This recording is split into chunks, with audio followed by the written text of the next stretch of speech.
Hey, what's up, everybody? I just wanted to say a quick few things while I was down here at the gorgeous Alabama coast about our battle against big oil pipelines and fracking.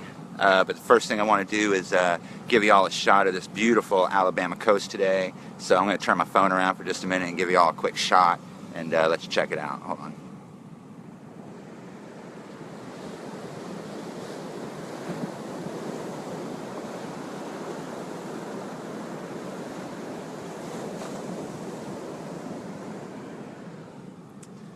Okay, and with that, the first thing I want to say is I know a lot of y'all saw my video the other night suggesting corruption amongst the Tribal Council of Standing Rock. All I want to say about that is, honestly, in our battle against big oil and fracking and pipelines, it's about a moot point, and all it does is suggest corruption, which shouldn't surprise us in America. That being said, don't use it as an excuse to not rally against the Dakota Access Pipeline, because it still has to be stopped, and it's an uphill battle. That being said, we need to realize that protest is not enough. While it's an essential need, it's just not enough. It serves the purpose of drawing attention to an issue, but it requires more action than that. Protest alone doesn't stop anything, and we have to remember that the most powerful form of protest that we have in this country is our collective purchasing power and boycotting. And that's the best thing we can do moving forward, honestly, in my opinion, as far as battling big oil. It means divesting yourself from banks like Wells Fargo that are invested in it. It means boycotting gas stations and whatnot like Sunoco, Phillips 66, Marathon, and any of their sister companies that honestly I couldn't tell you who those are. You might have to do a little research, but you know, we live in America and we have the illusion of choice here, and so those three companies have a bunch of sister companies too, and we should be aware of what those are. It's a process, y'all, and we can't completely divest ourselves from oil. Of course, we all still need gas in our cars and whatnot, but we can be conscious of where we're getting our gas and whatnot from. Another issue is stop buying useless shit. Stop buying useless stuff that we don't need from China, made out of plastics, that only fuels the need for fracked oil. You know, that's what we're doing. We're fracking here, and we're shipping it overseas so that China can use it to make a bunch of crap to sell back to us that we just don't need. We don't need it. You know, petroleum is used in plastics. It's used in the food dyes that are in our food, the red dye number 40, yellow dye number 6. All that stuff is petroleum based.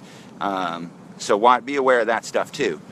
The other issue is, give me a minute. I'm ranting. We just have to be aware. Invest in solar if you can. There's means to invest in solar that doesn't require you to put a solar panel on your house. You know, a lot of people can't put solar panels on their houses. They live in apartment buildings or they rent, and that's just not possible for them to do that. But we can start small community solar farms. Colorado is well on their way with doing this. Other states as well. Colorado is what I'm aware of the most. But it can be done. It can be done. You know, we start small solar farms. You purchase solar panels. They go in the solar farm, and it can be directly applied to your power bill and whatnot without, you know, having to put it at your house. We have to do whatever we can. You know, protest is not enough. It's just not enough, and we have to do whatever we can. Because this stuff has to be stopped. You know, there's a pipeline leak up in Canada. In Saskatchewan, happened a couple of days ago, and the big issue up there is that they don't know which pipeline's leaking because there's so many of them, and that's going to happen here, y'all. It's going to happen here. We don't need more pipelines. We don't need them. It's growth for the sake of growth, and it just serves to make people richer, and it's nonsense, and we just don't need it anymore. We should be moving past oil and coal and all those fossil fuels, man. It's 2017. We should be well on our way. But we're not, and it's all about money, you know? And so we have to be aware, and we have to do what we can do. Just completely divest yourselves, you know what I mean? Lead by example. Lead by example. Divest. Show everybody that you divested. avoid those gas stations. You know, if you can get an electric car, get one. That's not feasible for everybody, but you know, that's what it is.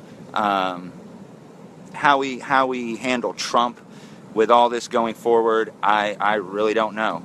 I really don't know. But we can't let it slide. We can't rest on our laurels, and we can't go back to sleep. You know, and this battle is exhausting. It's an exhausting uphill battle that wears us all out, but we cannot go back to sleep. I struggle with it a lot. Like, what's the point? But there is a point. There is a point, and the point is the future of this planet and our kids and everything else. And it's all just too important.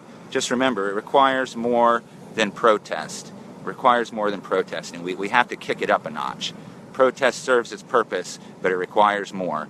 That's all I'm going to say about that for now. I hope I'm going to give you all another shot of the beach here real quick.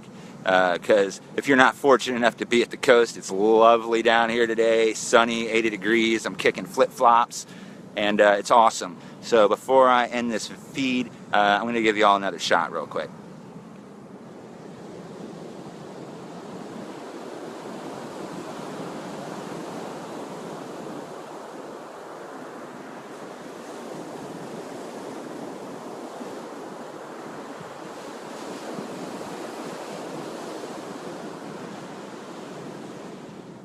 Yeah, the ocean's a beautiful thing, y'all. We got to remember down here in the Gulf Coast, you know, we had the BP oil spill.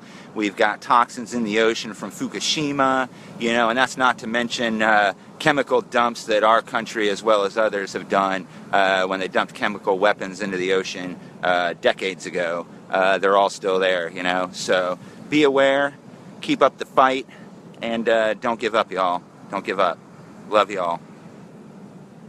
Be inspired, be fearless, change the world.